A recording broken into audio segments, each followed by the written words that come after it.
How to get laid in 2025.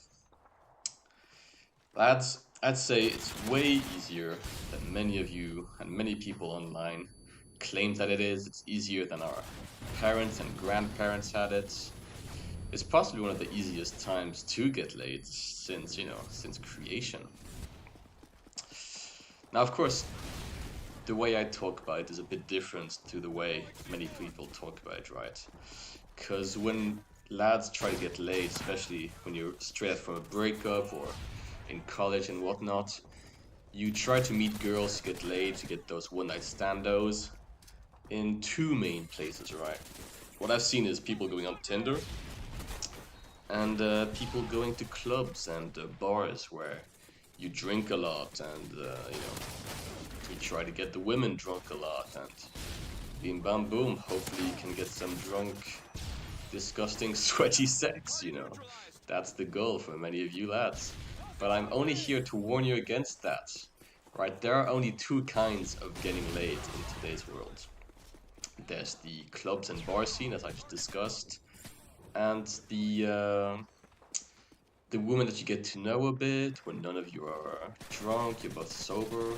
Either she's like a cute barista that you see every day because you get coffee there, or she's at the same rock climbing gym as you, or she studies next to you at the library. There's all sorts of small, stupid, silly stories that lead to the two of you getting to know each other and getting to appreciate each other and texting and, maybe setting up a date or two, etc., right? I'm talking about this type of relationship that I think is infinitely superior to the women you'll meet off of Tinder and in clubs and bars and so forth. First off, I don't even, need to say this, but I will. It's that of all my friends who've gotten just horrendous STDs, it has always come from Tinder or clubs. For my friends, it's always been, I think it was chlamydia or one of those weird ones. I don't even know what they do, but it was from clubs and Tinder all the time, right? And I've met plenty of women through social activities like rock climbing, like the gym, like the library. I've never had any problem like that, but my friends who go out a lot and engage with such women, they do have a high tendency to get STDs, let's put it this way. And it's no laughing matter. I know that there are medicines today to deal with that, but it's just something that you don't want, right? Now, the second biggest reason why you probably should not seek out these clubbing women is just because you probably will not see them more than once, if we're being completely honest. You will just meet them. If it goes well, you'll go back to her place or she goes back to yours. You get a bit handsy, etc. It's just not a good experience overall. I don't know about you guys, lads, but when I'm too drunk, I can't stay hard for very long, if at all. It's a pretty distressing situation when you're in the woman and everything is going fine, but you start going soft, even though you're doing the primordial act. Things should be going your way, but they're not. It's a very disagreeable feeling, I'll put it this way. So yeah, I'd advise against it. Now, what I do want to talk about, is the love stories, the concubines, and the friends with benefits you might make if you follow my route, right? If you just develop yourself to be an agreeable guy that people want to be friends with, that has friends, that is funny, that, dicks around, dresses well, is the opposite of a degenerate that you'd find on internet these days. You'll find that just the quality of women will be higher because they won't be sluts, of course. They'll just be like wholesome girls, cute girls that just want to get to know you more. And with women, it's rarely that they immediately see you and imagine themselves having sex with you. That's a very guy thing. Of course, we don't imagine our sex directly, but the thought crosses our mind. And it does in their mind too, basically. That's what I want to highlight here. First impressions matter immensely. So, when you meet this woman, right, one of the first things that goes through her subconscious mind is like, would I have sex with this guy? would I let this guy have sex with me? And it really just happens within the first seconds of you meeting a woman. And it's not that evident when you're meeting them in an everyday setting, right? If you're like ordering a sandwich from her because she's like the cafeteria maid or something. And it probably doesn't if she's old. But if you're like at a party and everyone's a bit drunk, but it's still like, a homely party where everyone kind of knows each other, and you're meeting this new girl who hasn't been at the friends groups parties lately, and upon greeting her, she gives you a hug. Depending on like how tightly she hugs you and how like she looks at you in those first few seconds, you'll just know what the decision was in her subconscious mind. It just, no one can persuade me that that is not how it works. I've seen it and I've experienced it way too many times. Within the first few seconds of meeting her, she will know and she'll have made her choice. And trying to pull a girl that has decided that you are not worthy of her time or, sex, well, it's an uphill battle that you will just never lose. And even if you do win, it will be pity sex and it will be, pity like making out or whatever you end up doing with a woman. I've been in the shoes of, both guys. Like, I've been the guy who's like struggled to get laid but still managed to after a lot of effort, and the guy who just effortlessly goes into it and it just works. You want to be that guy. When people ask you, what's your technique, man, because you're getting so many girls and you're so successful, like you just want to be, you want to be the Chad, you want to be the Chad who says, oh, just be confident, bro, just be yourself, because that's what works for you, right? You want to become someone who, being himself, is just the winning formula because yourself is such an agreeable, fun person to be around that everyone wants to be around you. Ultimately, that's the last and final, red pill. That's not tryharding any of this is the key forward. Now, of course, the problem is, like, again, if you're clicking this video, you probably have at least a bit of trouble talking to girls and getting to know them and, just getting past the initial affront. And I will say that in life you can learn most things, and that does include charisma. So you can go from a complete introvert who absolutely hates, going out and meeting new people, and you feel drained after such an energy. You come home and you just need to play like 10 hours of map games just to recover. And this skill, yeah, it can be learned basically. You can go from that guy to being a guy who just enjoys being outside and who has success, who is well seen by his peers, who is well seen by the women in your life, and for who things seem to go very smoothly all the time. It can happen. I know it can happen because that's how it happened to me, right? And don't get me wrong, I still play my map games, right? I'm on like close to 1,000 hours of Warhammer 3. But you will end up enjoying these social interactions because you'll just start enjoying the people you hang out with a lot, even if they're not the best people and a bit cancerous and they don't like align with you on everything. Especially today, like you might be left wing and he might be or she might be right wing, and you might have issues, with the politics, with the thoughts of the person, etc. You'll just find that if you just chat yourself enough, people will nonetheless enjoy being around you, and you'll enjoy being around them too. It's not just a giving relationship. It's you'll be receiving a lot, and it'll just make your life a lot more enjoyable. I think. So yeah, how to get laid? Just be social, lads. Become someone that is good at being social and that enjoys it, naturally because you're good at it, and then just go out more. The way this works is it's pretty simple actually. You develop this skill, right? And then you start applying this skill. So if you've never been good at anything in your life, it might be hard to imagine, but you gotta believe me that this is how it works.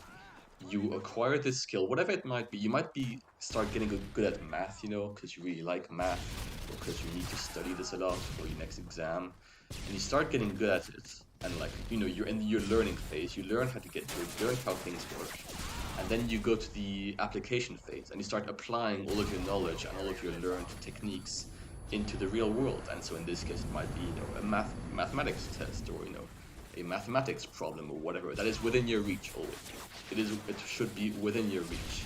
So you'll understand the scope of the problem. It'll be challenging, but you'll still find your way out. And that's going to give you just such pleasure solving this problem because you'll be doing something that you're good at, that you've struggled to get good at, and that you'll be reaping the fruits of the long hours of study that you put in. It'll be an amazing feeling. I can only guarantee this for you. It will be an absolutely amazing feeling. And this isn't just for harder skills like math, physics, the gym, or be getting good at DCF modeling, whatever it might be. It will also apply to charisma. So I've had to, learn a few charisma tactics here and there from the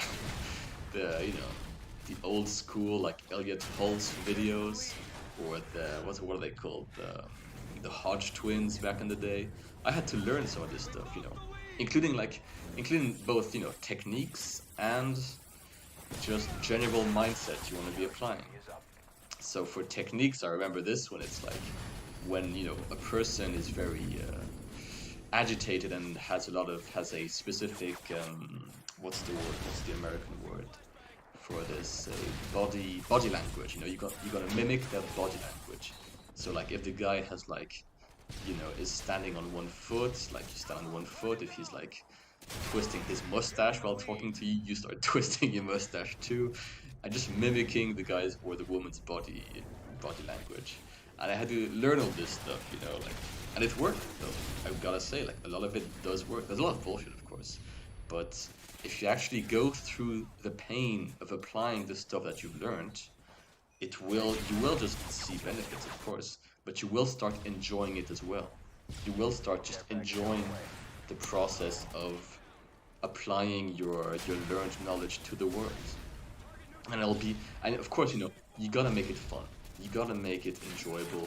And when you mess up, you just gotta laugh about it, right? I've had way too many times where I was just being a weird retard freak, with women, and like it didn't really work because I wasn't quite Chad enough to be that much of a retard and still get laid. And I was just like laughing with my friends in the background when I would either get slapped by a woman for being outrageous, or she would just like walk away and call me a weirdo. You gotta laugh about it all, right? You really can't get attached to the outcome of such decisions. So I've heard this phrase, this motto, which is like outcome dependence, which is one of the most powerful weapons I can imagine in 2025, right? Which, and like the idea behind outcome dependence is to just not let the outcome of any of these things affect your mood. So, let's say you swipe right on like 1,000 Tinder profiles and you get like zero swipe rights on your profile, right? So you've swiped right 1,000 times and you get zero matches, except maybe from like a fatty or two, which is basically zero. You cannot let that affect you in the slightest.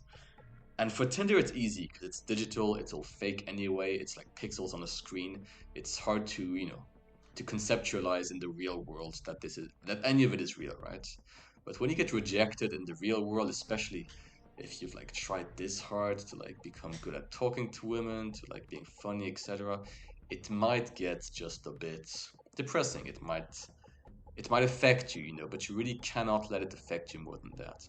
You've got to just completely forget about the outcome, completely not care about any of it, and go with it full-heartedly, giving yourself without calculating, without thinking about how it'll turn out, just going for it for the banter, And the argument against this might be, well, man, like she might be the one. Like, what if I fumble my one-itis, my significant other? Like I don't want to be a retard 24/7 because I might fumble the one.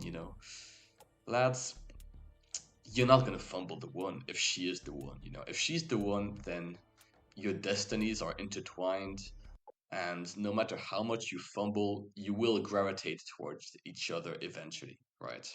If you actually believe in any of these transcendental forces which unite people in such a way, you've got to believe that you're not going to fumble it in the first place.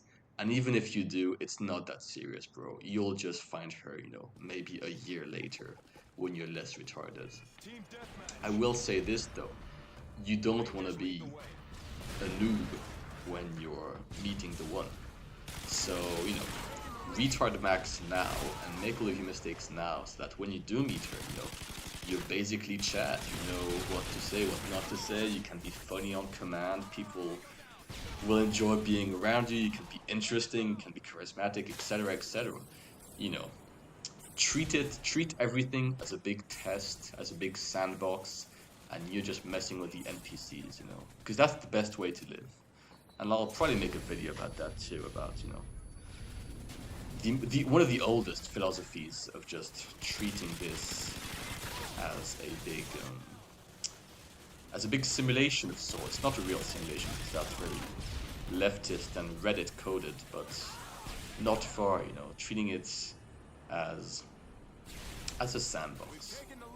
Never forget that ultimately, if you're having fun, you're winning, But if you're stressing and you're sweating and you don't want to be there, you're feeling uncomfortable, you feel like you want to leave and go home and play Total War, well, that's fine, of course, but that's not the goal at all. The goal is to have as much fun as possible while doing it. And I do want to leave you guys with that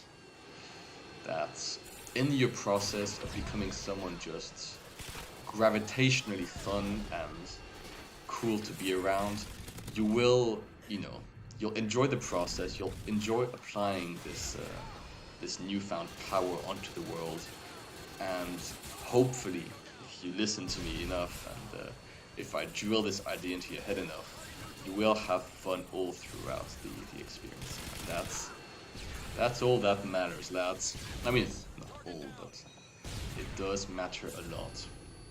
I can't remember a single time where I was not having fun when I was either picking up girls, at the bars, at the parties, at wherever I was, even at random spots and coffee shops and everything, I've always had fun with it. And women can sense this, women, they aren't the smartest, they don't have the highest IQ, but they have their women senses, they can like smell when some guy's in fear and they will not like it. But when a guy's confident through his body language, but also just in his own head, they can smell it and they'll gravitate towards it. They'll gravitate towards the guy who, is not afraid, is not uncomfortable, is having an amazing time. And through your flow state, you'll find that not only with women, but also in general, people will just be more open with you, be more honest with you, and everything will just seem to be more flowy. I know it sounds stupid to say, but when you're in a flow state, life passes by in a very much flowing way.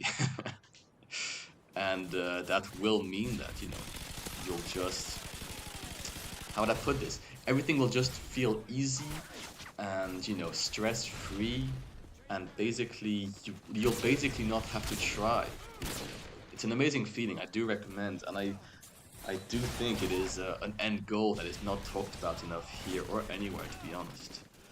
Just the ability to just be completely lost in the flow and, be able to ping pong jokes with a random woman you just met a few minutes ago at a party that you were invited to last minute.